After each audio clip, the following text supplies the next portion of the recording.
Hola, hola. Ya estamos casi a punto de terminar nuestro proceso de investigación. Ya nos falta poco. Ya nos faltan los últimos pasos, estos pasos que se disfrutan mucho porque ya estamos llegando al análisis de resultados. Todo lo que hemos trabajado durante el semestre ahora se va a ver reflejado en este análisis de resultados. Y este análisis de resultados lo vamos a llevar a cabo a través de una técnica que se conoce como triangulación. Triangulación de información. ¿Qué información? Información que obtuvimos al aplicar las diferentes técnicas e instrumentos de comprobación. Y a través de ordenamiento de estas técnicas que ya hemos realizado. Como a ustedes les gusta preguntar, seguramente ante la situación de decirlos, hay que hacer análisis de resultados, preguntarían tal vez, ¿y qué nos dice el manual? ¿Qué nos señala nuestro manual de proyecto interdisciplinar del colegio con respecto a este análisis de resultados? Bueno, nos da algunos tips, algunos elementos que no debemos de olvidar. El texto de análisis se basa en estos datos ordenados, y aquí hemos estado hablando de ordenamiento de resultados, datos obtenidos del ordenamiento de las diferentes técnicas, entonces estamos refiriéndonos a estos datos ordenados, y debe de iniciar con la declaración de comprobación total o parcial de la hipótesis o su refutación. Tenemos que empezar diciendo si nuestra hipótesis que planteamos, lo que dijimos que creíamos que iba a resultar, fue comprobado o refutado. También este análisis de resultados debe de incluir descripción del proceso de comprobación. Debemos de contar, debemos de informar cómo fue el proceso de comprobación. Por otro lado, debemos de presentar por escrito los resultados y su análisis. Una característica muy importante que no debemos de olvidarnos es que el texto que vamos a redactar es de carácter analítico, que debe de introducir gráficas, concentrados de resultados, tablas de resultados, sábanas de entrevista, fotografías, reportes de entrevista, etcétera, etcétera. Y en el análisis debemos de demostrar nuestra capacidad de triangulación, capacidad de confrontación de la información que hemos obtenido de las diversas técnicas de comprobación. Esto es lo que nos dice el manual. Pero seguramente la siguiente pregunta que se plantean ustedes, ¿y cómo será la estructura? ¿Cómo vamos a estructurar este punto de nuestra investigación? Bueno, en nuestra estructura del informe es el punto número 11, se va a titular Análisis de Resultados y lo vamos a dividir en dos subtemas. 11.1 procedimiento y 11.2 resultados. Vemos aquí que vamos a utilizar por un lado el procedimiento y por otro lado los resultados. Esto implicará que cuando hablamos de esta parte de nuestro informe de investigación, que es análisis de resultados, tendrá textos de carácter descriptivo, carácter informativo, ya que vamos a informar, vamos a describir el procedimiento que hemos aplicado, pero también tendrá textos argumentativos, cuando tendremos que en los resultados argumentar nuestra postura en referencia a la hipótesis y contrastando las diferentes fuentes de información. ¿Qué se va a poner en el punto 11? Esta vez el punto 11 no será meramente un título, sino al poner el punto 11, que es análisis de resultados, iniciaremos con la declaración del resultado. Tenemos que iniciar el texto señalando, afirmando qué pasó con nuestra hipótesis. Y aquí tenemos tres opciones de declaración de nuestra hipótesis. Nuestra hipótesis la podemos declarar refutada, que quiere decir que el resultado que hemos obtenido a través de la investigación no confirma, va en contra de lo que señala la hipótesis. No es este el resultado el que ha sido señalado en nuestra hipótesis. También hay otra opción que puede ser comprobada, ¿Qué quiere decir?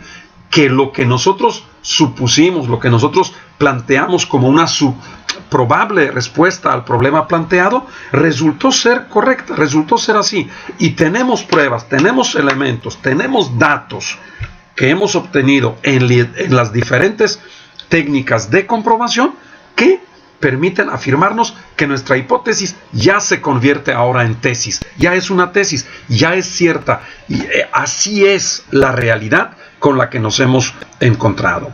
O puede ser que sea parcialmente comprobada, que quiere decir que una parte de nuestra hipótesis resulte cierta, es real, pero otra no. Por ejemplo, si nosotros hemos nuestra hipótesis planteado dos causas de cierto fenómeno, que hemos dicho que X fenómeno se debe a dos causas posibles y resulta que una de ellas está comprobada pero otra no, entonces hablaríamos de una comprobación parcial de nuestra hipótesis. En este caso hay que señalar qué parte de la hipótesis está comprobada y qué parte está refutada.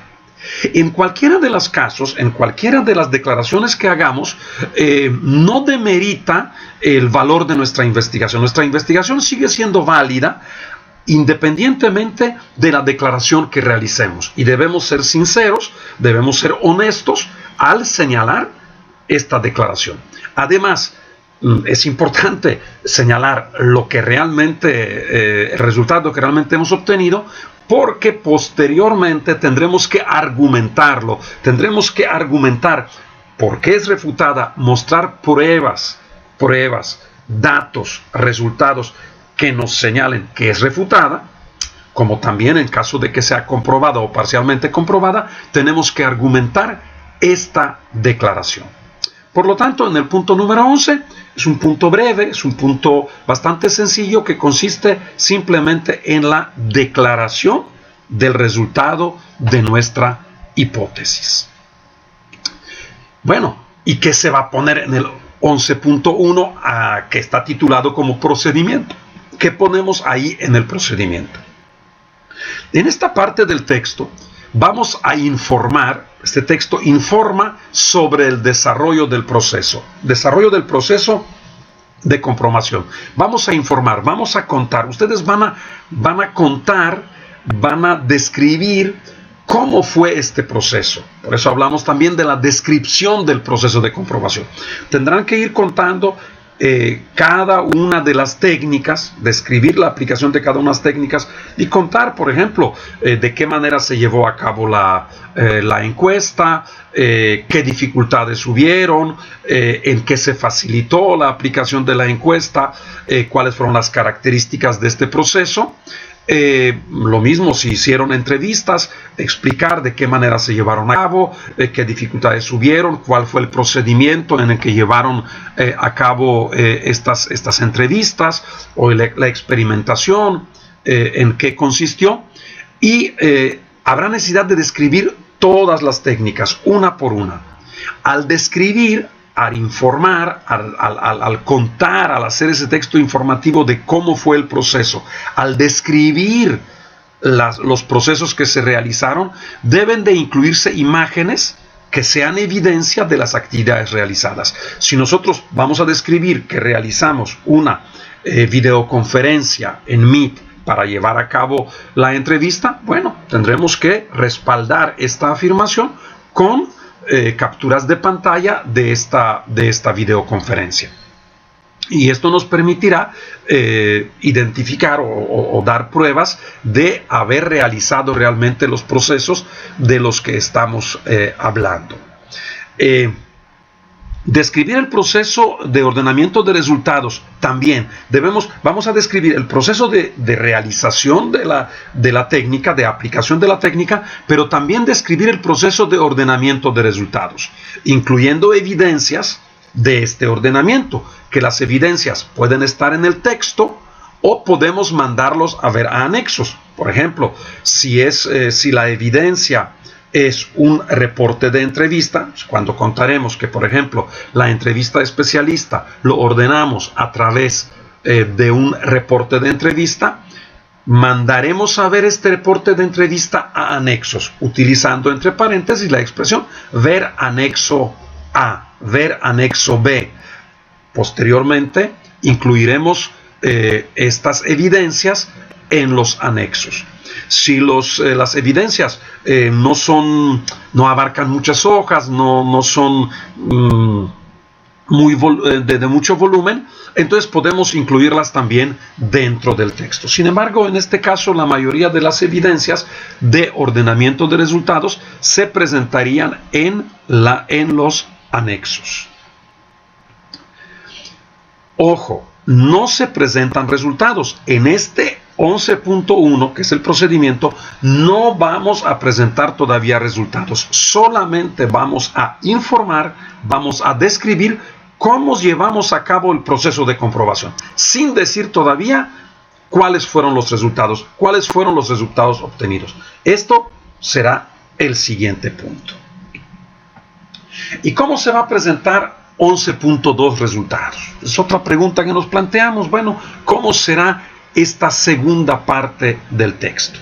Bueno, en este caso, aquí sí hablamos de un texto argumentativo. Tendremos que argumentar si nuestra hipótesis fue comprobada o no, y con los datos que vamos a presentar aquí, vamos a argumentar nuestra postura.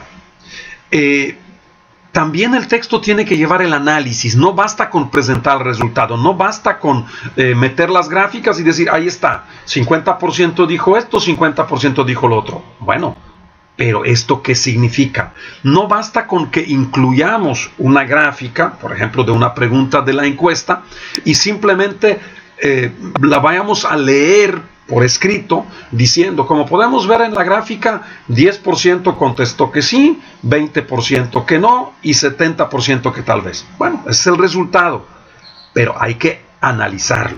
Hay que decir, este resultado, ¿qué aporta a nuestra hipótesis? ¿Qué aporta? ¿Cómo podríamos utilizar este dato que hemos obtenido para justificar nuestra idea de la hipótesis comprobada o refutada?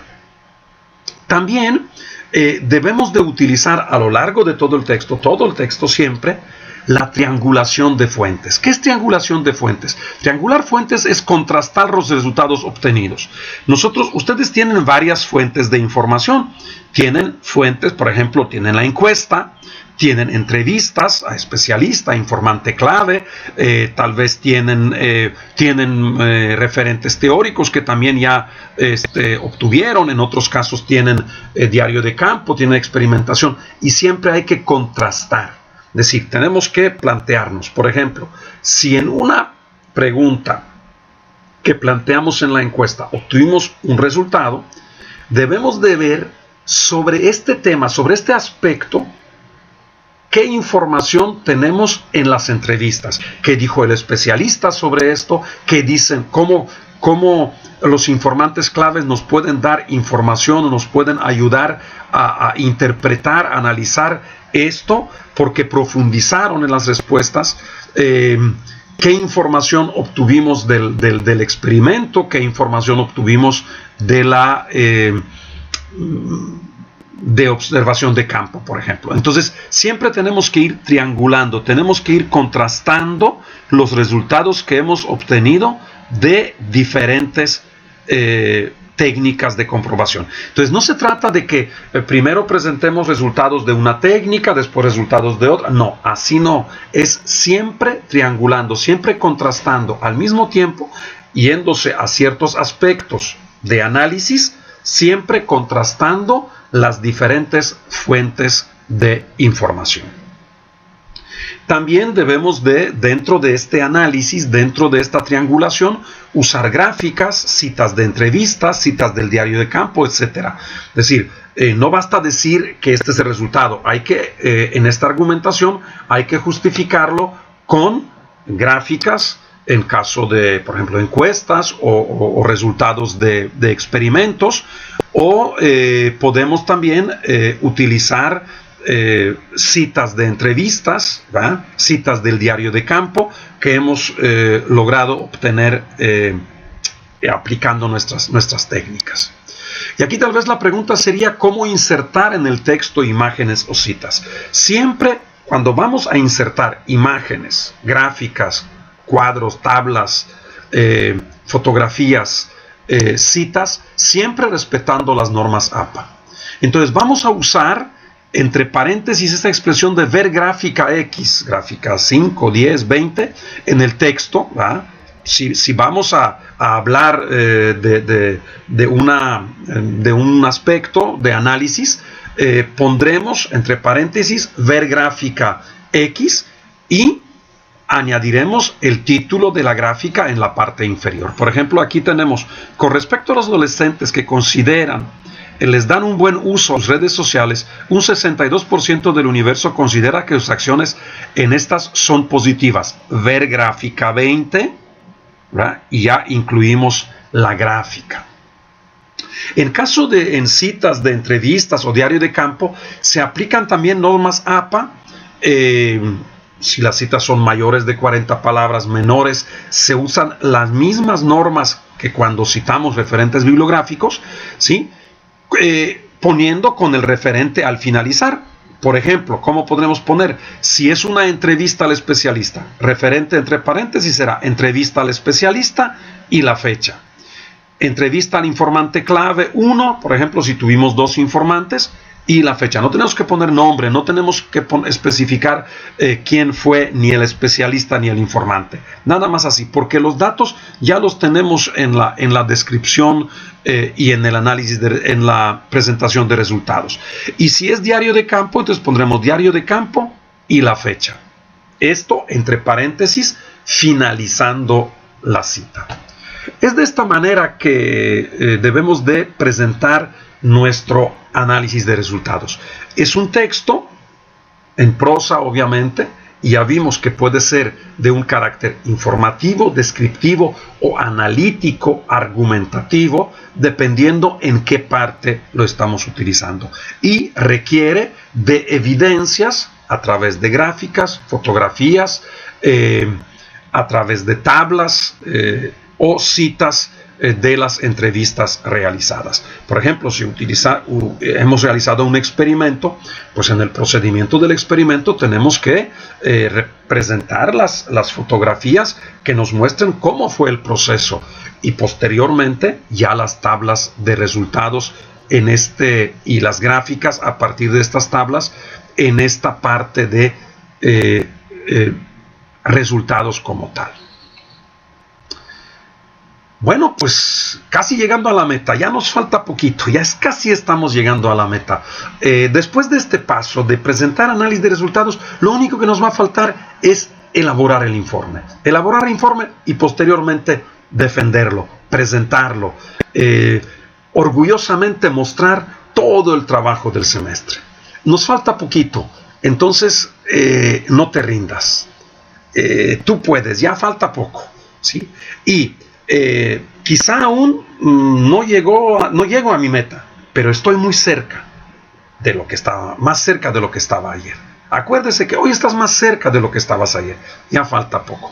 Y lo importante de llegar a la meta es lo que aprendes en el camino. Todo el aprendizaje del semestre no te lo va a quitar nadie. Les invito a que cerremos con todo y les deseo a todos éxito.